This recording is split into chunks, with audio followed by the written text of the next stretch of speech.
All right, ladies, we are coming to the end of this group, and I'm hoping that you are starting to see some new healthy habits kicking in. Remember, we're not striving for perfection, we're striving for progress here. So make sure you're sharing your wins and your step backs so that we can help support each other. Today is like my absolute favorite topic to talk about with anybody, especially mamas out there, because you can have such an impact on this for your children, which can translate to healthier life in the future. So we're talking about gut health today. So our gut is home to approximately 100 trillion microorganisms. Our gut contains 10 times more bacteria than all the other human cells in our body. So in other words, we're more bacterial than we are human. In fact, the combined weight of all this bacteria can be up to 7 pounds. Kind of disgusting. The majority of this bacteria reside in our gut. Consequently, about 75% of our immune system also lives in our gut. So happy gut bugs, healthy body. So gut flora, which is just a fancy word for gut bacteria, promotes normal GI function, protection from infection, and it regulates your metabolism. So it only makes sense that an unhealthy community of gut flora has been linked to diseases ranging from autism and depression to IBS to even to type 1 diabetes. So why are we seeing so many unhappy guts these days? Well, think back to early 1920s with the invention of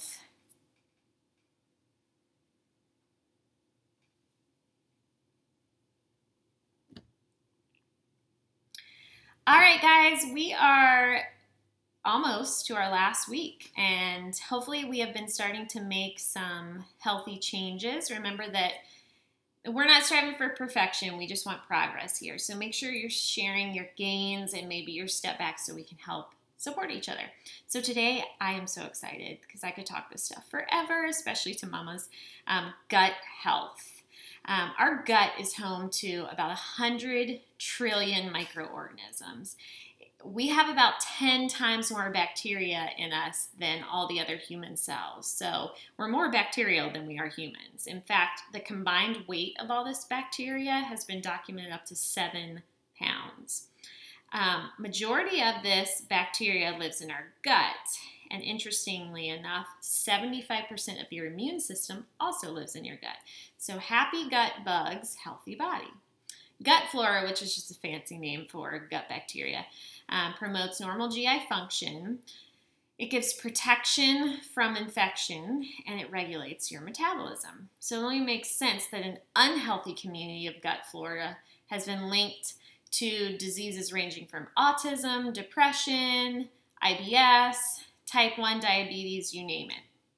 So why are we seeing so many unhappy guts these days? Well, quite a few reasons. So number one, the invention of penicillin back in 1928 has left us a germaphobe nation. I mean, I admit flu season, whatever year it was when it was really bad, or it's bad every year, who gets out the Lysol and the Clorox wipes all over the place? I mean, we are just programmed to kill this bacteria.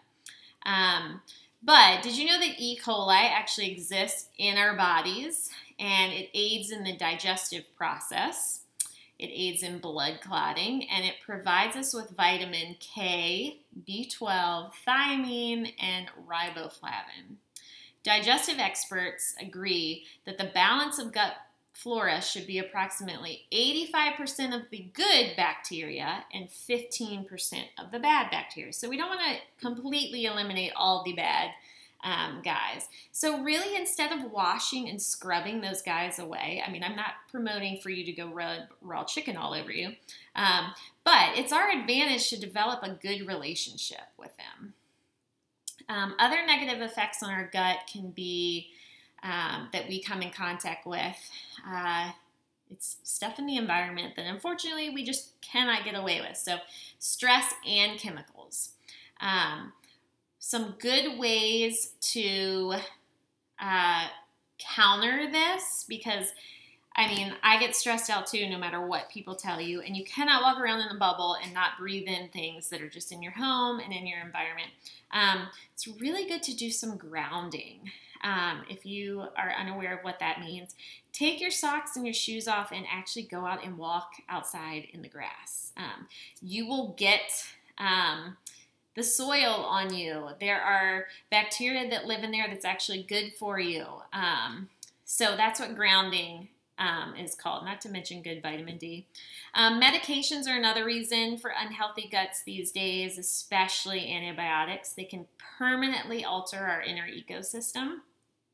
I am not advocating for never taking antibiotics. We are so blessed to have doctors who have been able to come up with these cures, but they're overprescribed like crazy, all right?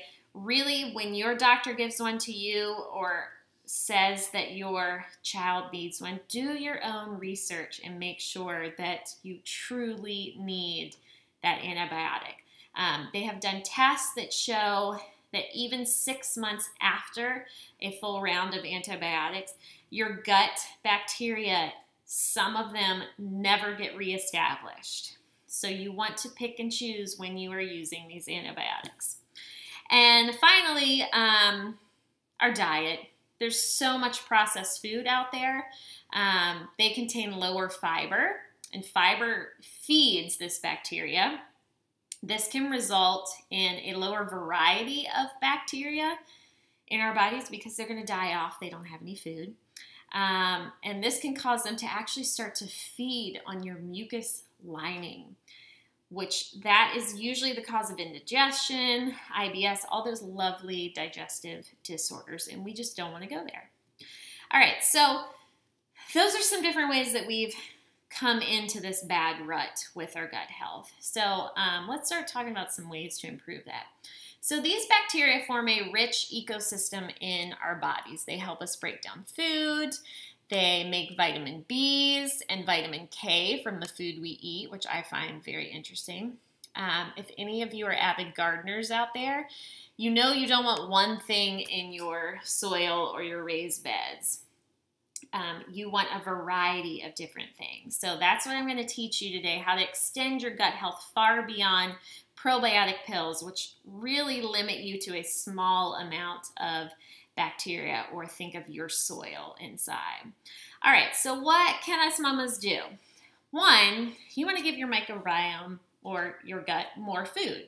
So fiber, like we said, is the best fuel for gut bacteria. So your vegetables, your nuts, your legumes, when bacteria consume fiber, they actually produce short-chain fatty acids that nourish your gut barrier. They improve your immune function and can help prevent inflammation. So the more fiber you digest, the more fiber-consuming bacteria colonize your gut. All right, so you can give the bacteria more food. You can add more bacteria to your diet, and this is going to be done through fermented foods. And I am a big fermented food maker. You can see in the background, I have my sauerkrauts that I'm making. Also, if you are not into making that, I would be happy to share this. I have some YouTube videos showing how easy it is and cheap it is to make sauerkraut. A local company called Wild Earth Farms. You can find them in, I know, Good Foods Grocer, Elwood's. They're at all the farmers markets on Saturdays. They make some really awesome sauerkraut that's really potent. I mean, when I say eat sauerkraut, you need a spoonful a day, and that gives you so much more than a probiotic pill will give you. But these guys make some really good flavors if you're turning your nose up right now at sauerkraut. Kimchi is another one. You may see kefir. Typically that's been in the milk form.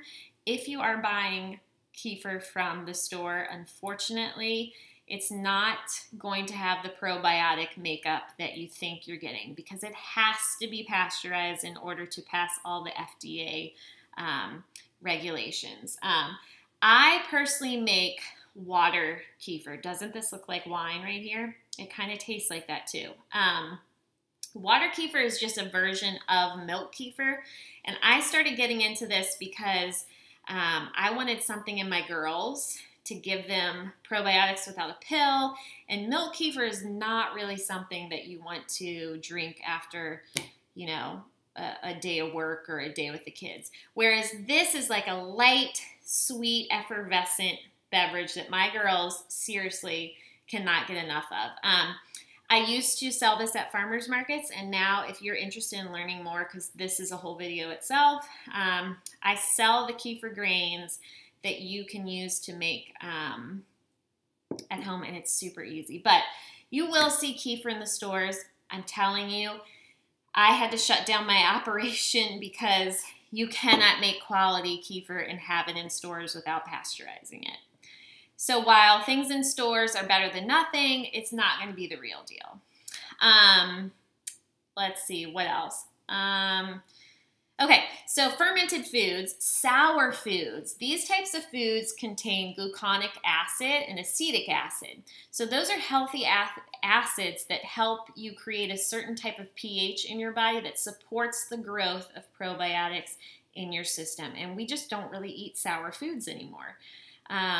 And finally, if you just cannot handle sour foods or any of these fermented things, probiotic pills are better than nothing. Just know that they're never going to be as rich as what God can create in this.